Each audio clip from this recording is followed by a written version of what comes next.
Here, God does not go on to explain further details. Instead, he gathers all the weight of his instruction into a single sentence. He says, "You shall be careful to obey all that I command you, that it may go well with you and with your children after you forever, because you do what is good and right in the eyes of the Lord your God." This sentence is not addressing one isolated commandment.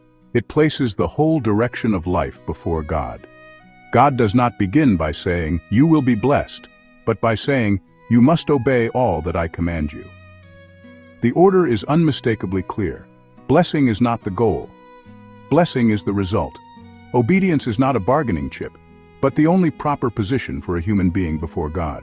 Here, God is not trying to motivate people by rewards. Rather, he places them under responsibility by means of blessing, leaving no room for anyone to say, "I did not know how I was supposed to live." At the same time, this sentence exposes the true condition of the human heart. If blessing follows obedience, then a person can no longer shift the blame for disobedience onto weakness, circumstances, or lack of ability. God has not demanded anything beyond what he has clearly revealed. He simply requires this: be careful to obey all that I command you. When God's word is already clear, and a person still chooses not to listen or not to act accordingly, the problem is not ability, but the heart. That is why this verse brings a quiet yet weighty conviction before it brings comfort. It makes clear that if blessing is lost, the responsibility does not lie with God. Yet God is not driving people toward despair here. On the contrary, this word is a deep comfort to those who truly desire to obey.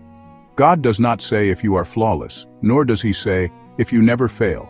He says if you listen to what I command you. For those who belong to God, he does not measure them by their defects, but by whether they truly place themselves under his word. When a person sincerely seeks to live according to God's word, God does not count every innumerable failure against them. Instead, he promises blessing.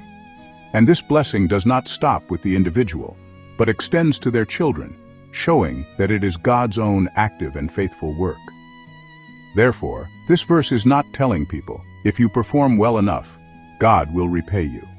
It is telling us that God is good and upright, and that he delights in people walking in the way he has revealed. When a person entrusts themselves to this path, God, though he owes no one anything, still acts in faithfulness to bestow blessing. This is not a transaction.